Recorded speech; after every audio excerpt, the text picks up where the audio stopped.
Good afternoon, class, and good afternoon, Professor Bridges. My name is Brian De La Vara, and I'm going to be presenting the manga Onward Towards Our Noble Death by Shigeru Mizuki for my final speech. I'm going to be using it as a comparison of a memoir as well as a tragicomedy. The book has both elements of both tragedy and comedy in it, and the memoir representation that kind of basically points out the frivolity of life and death, and it's thrown into a vacuum, if you will, of just how good the value of life and death are. I'm going to be presenting a couple of different texts in regard to this tragicomedy theme. But first, I'd like to start off with Understanding Comics by Scott McCloud.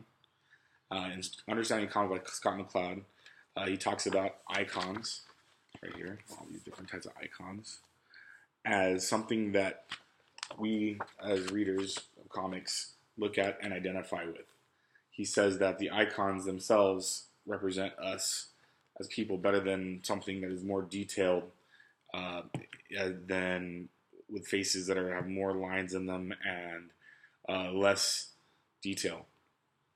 So therefore, that also accounts for the fact that in Onward Towards Our Noble Death, we have many characters, as you can see in the intro here, that must be described to us by a table of contents, so that we are able to distinguish between these characters. Without this this glossary here, distinguish all these characters, makes it very hard to follow who's dying and who's not dying, and who's a commander and who's a private. Also, he explains that the importance of detail in certain backgrounds. For example, right here, in this background, where we have a very simply drawn character, but we have a very lush environment behind him, affect also the fact that we put a lot of emphasis in ourselves being within that setting. So when we have settings like this at the end of Onward Towards Our Noble Death, where we have lush backgrounds, realistic backgrounds of a soldier being shot versus the more cartoony that followed this, we realize that we are being placed into the invasion of the beach and can place ourselves within the character of Matsumoto. Also, with Scott McCloud, he likes to talk about the manga with respect to the fact that there are aspect-to-aspect ratios of different styles of writing and putting panels together for mangas versus the American comic book. As you can see right here, you have 1, 2, 3 different styles of aspect-to-aspect art. And this plays into the emphasis of basically the moment and the severity of the moment. And there are scenes within Onward Towards Our Noble Death that also have the severity of these moments portrayed. But now I'd like to turn from that, and I would like to talk about Onward Towards Our Noble Death as a memoir. Onward Towards Our Noble Death is written by Mizuki as a memoir of perhaps his own story, where he himself is placing himself as a character who ends up dying at the end. He lost his hand or his arm in battle, and therefore feels like this is a proper way to tell the story, because nothing can really, although the story's changed, nothing that he said or anything that he said wouldn't do justice to Onward Towards Our Noble Death the way that he depicts it in the manga. So therefore, he satisfies that memoir element, and he also depicts it as a tragic comedy. He puts a lot of comedy into it. The comic parts of it have to do with the commander that keeps slapping the privates around, making sure that they're in shape even though they've done nothing wrong. And the tragedy is just the many characters who die in many different ways in the book. It's a sad but true story of how war can actually go. Even the people who escaped and decide not to do the suicide marches end up becoming the lambs to slaughter, if you will, the Imperial Japanese army. And so, with that regard, I'd like to also put into account some other memoir memoir comics that have the same drive to them. And one I would like to talk about is Persepolis by Marjane Satrapi. Persepolis has to do with a young girl, and it's told through her perspective of the invasion of Iraq upon her Iranian country. And there are many elements also in this memoir of, as you can see, senseless death. On this page right here, you see this is Marjane right here, jumping for joy. She's born in the 80s, so she's talking about kids in America. And you can also see these ones here, these kids who were Irani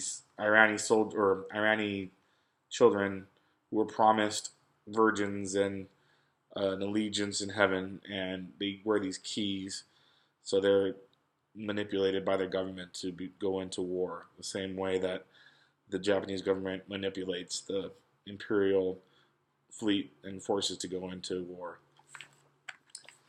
Another aspect is a tragedy. In this scene right here, Marjane loses her neighbor, and her neighbor was actually planning to planning to leave the country, but you see there was an airstrike by the Iraqi troops, and they decided, his mother came to visit, and there's a necklace right here that she sees. This just goes further shows the impact that a tragic comedy can have. And when you see the drawings of the characters themselves, they're very simplistic and more relatable, so therefore you can place yourself within Iran itself during this time of war. So Persepolis, yes. Another memoir piece that I have decided to present is Art Spiegelman's Mouse. Sorry, it's on my phone. This is the only way I could really get anything there. Mouse is the story of the Holocaust, and Art Spiegelman's father, his account of the Holocaust. And in this story, we have examples of tragedy. Wrong way. Examples of tragedy here, if you can see closely. There's Jewish people, but they're depicted as mice because it makes them more interchangeable and easier to be able to tolerate this kind of meaningless bloodshed, where they're being hanged by Nazi cats. And these mice represent Jewish mice. So therefore, you don't feel the same effects as someone who's actually human. And right here you can see Art Spiegelman saying, why comics, why mice, why the Holocaust?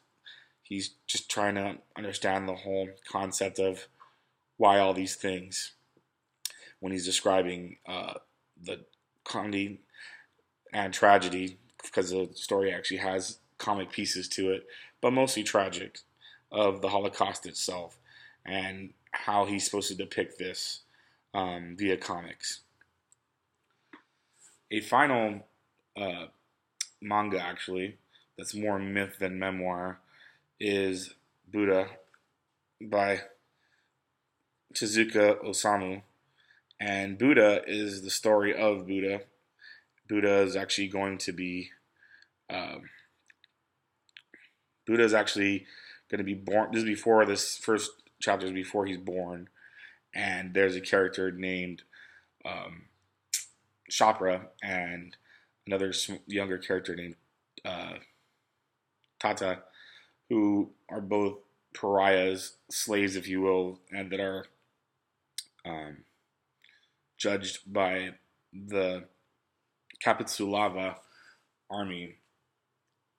And in this story, it's actually very tragic because the main character we follow the entire time through the storyline ends up, you see here, being pierced with the same spear as his mother, and they're kind of laughing about the irony of the whole situation because they were so close and struggled so hard to, um, relinquish their slavedom, that yet they still met the same tragic fate of being killed together.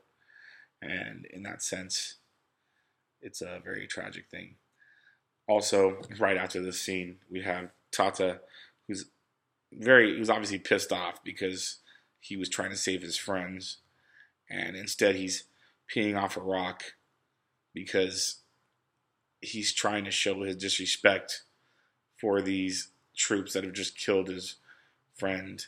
So immediately Tezuka answers the tragedy of Chopper and his mother with Tata peeing off a rock to diffuse the frivolity of death in that sense.